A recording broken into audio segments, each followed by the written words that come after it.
اللہ الرحمن الرحیم۔ سوال یہ ہے کہ مسلمان بندے کے اوپر تو فرشتے ہوتے ہیں کرامن کاتبین، جو اس کی نیکیاں بھی لکھتے ہیں اور برائیاں بھی لکھتے ہیں۔ کرامن کاتبین یعلمون ما تفعلون، اس کی جو وہ جانتے ہیں فرشتے جو کچھ انسان کرتے ہیں وہ لکھتے ہیں۔ سوال یہ کہ کیا جو کافر ہے اس کے کندھوں پہ بھی یہ فرشتے ہوتے ہیں؟ جواب اس کا یہ ہے کہ جو کافر ہے اس کے جو بائیں کندھے والا فرشتہ ہے وہ اس کی برائیاں لکھتا ہے۔ کافر پہ بھی فرشتے مقرر ہوتے ہیں جو لکھتے ہیں۔ جو بائیں کندھے والا فرشتہ ہے یہ اس کی برائیاں لکھتا ہے، اور جو دائیں کندھے پہ فرشتہ ہوتا ہے نا کافر کے، وہ اس کی برائیوں کا گواہ ہوتا ہے۔ یہ تفسیر قرطبی میں لکھا ہے۔ ایک مسئلہ تو یہ۔ دوسرا مسئلہ یہ ہے، دوسرا سوال یہ ہے کہ کیا نقلی جو چیز ہے اس کو یہ بتا کر فروخت کیا جا سکتا ہے کہ یہ نقل چیز ہے، یہ آرٹیفیشل چیز ہے؟ کیا یہ دھوکہ تو نہیں ہے؟ نہیں۔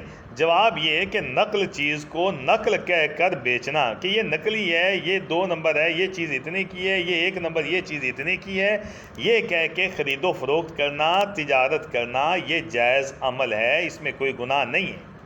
البتہ اس میں اجتناب ضروری ہے کہ پیور مال ہی لے کے آئیں، خالص مال ہی لے کے آئیں، نمبر 1 ہی لے کے آئیں، اصل چیز ہی لے کے آئیں، اصل چیز ہی آگے لوگوں کو جو ہے نا اس کی تجارت کریں، اصل چیز ہی بیچیں۔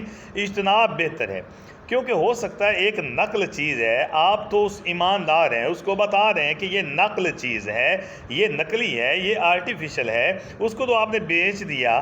اب وہی بندہ آگے کسی اور کو فروخت کرتا ہے تو وہ اس نقل کو اصل کر کے پیش کرتا ہے کہ یہ اصلی چیز ہے، یہ اوریجنل ہے، یہ پیور ہے، یہ کوالٹی والی، یہ کہہ کر اس کو پیش کر دیتا ہے، تو اس کا مطلب ہے اگلے کو تو اس نے دھوکہ دے دیا۔ اس لیے ایسا کوئی کام بھی جو کہیں نہ کہیں کسی نہ کسی حالت میں کسی نہ کسی کنڈیشن میں کہ ڈائریکٹلی طور پہ یا انڈائریکٹلی طور پہ، یعنی کہ براہ راست بالواسطہ یا بلا واسطہ کسی صورتحال میں بھی اگر اس میں دھوکے کا کوئی پہلو پایا جا رہا ہے، ایسی چیز سے اجتناب کرنا بہتر ہے، پرہیز کرنا، احتیاط کرنا یہ بہتر عمل ہے۔ اور تیسرا سوال یہ ہے کہ باپ ہے، اس کے پاس زکوٰۃ کا پیسہ ہے، اب اس کی اولاد ہے، وہ کمانے کے قابل بھی ہے، کیا وہ زکوٰۃ کا پیسہ اپنی اولاد کو دے سکتا ہے؟ کیا زکوٰۃ کا پیسہ والد جو ہے وہ اپنی اولاد کو دے سکتا ہے؟ اس کا جواب یہ ہے کہ لڑکی کا جب تک نکاح نہ ہو جائے اس کا خرچ باپ کے ذمہ ہوتا ہے، اور لڑکے جب تک کمانے کے قابل نہ ہو جائیں ان کا خرچ جو ہے وہ باپ کے ذمہ ہوتا ہے، ان کا خرچ باپ کے ذمہ ہوتا ہے۔ تو اگر یہی صورتحال ہے کہ وہ لڑکے کمانے کے قابل نہیں ہیں تو ان کا خرچ باپ کے ذمہ پر ہے، تو باپ جو ہے، باپ کو اگر کوئی زکوٰۃ کہیں سے ملی ہے، اس کو کسی نے زکوٰۃ دی ہے اور وہ زکوٰۃ کا کیونکہ وہ مالک بن گیا، ملک اس کی ہے، اب وہ اپنی اولاد کو بھی وہ زکوٰۃ دے سکتا ہے، وہ اولاد کو زکوٰۃ دے سکتا ہے، وہ اولاد کو زکوٰۃ اس صورتحال میں کہ وہ کمانے قابل نہیں ہیں تو ان کو دے سکتا ہے۔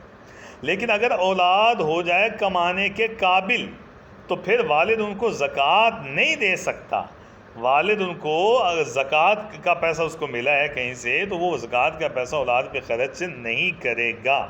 البتہ والد اگر امیر ہے، اولاد بلا شک کماتی بھی ہے، وہ بھی امیر ہے، تو والد جو ہے اولاد کو تحفے دے سکتا ہے، نذرانے دے سکتا ہے، ان کی خدمت کر سکتا ہے، ان کو چیز ہبہ کر سکتا ہے، گفٹ کر سکتا ہے، تو یہ چیزیں جو ہے یہ دی جا سکتی ہیں بعد میں بھی امیروں کو بھی۔ یہ تو آپ کو پتہ ہے تحفہ تحائف تو امیر بھی ایک دوسرے کو دیتے ہیں، لیکن زکوٰۃ کا جو پیسہ ہے اگر اولاد کمانے کے قابل ہے تو والد ان کو نہیں دے گا۔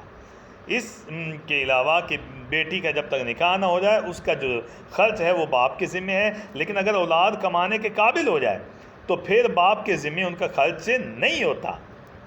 اولاد اگر خود کماتی ہے، تجارت کرتی ہے، دکانداری، پھر باپ کے ذمے ان کا خرچ نہیں ہوتا۔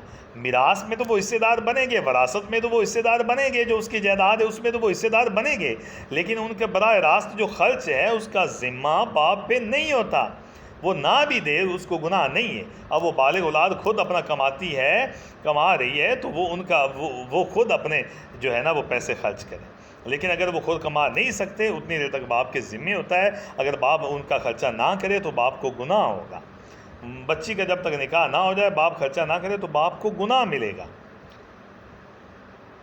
یہ مسائل ہیں کہ جب اولاد کمانے قابل ہو جائے تو پھر باپ کے اوپر ان کا ذمہ ضروری نہیں ہوتا خرچ کا، بس یہ ہے کہ ویسے ان کو تحفہ دے سکتا ہے۔ اگر ان کو خرچہ نہ بھی دو تو پھر گناہ نہیں ہوگا، لیکن شروع میں جب کمانے قابل نہ ہو تو باپ نہ دے ان کو خرچہ تو پھر گناہ ہوگا۔ اللہ تعالی ہم سب کی، ماں باپ کی اور امت کے سارے مسلمانوں کی مغفرت فرمائے۔ وما علینا الا البلاغ المبین۔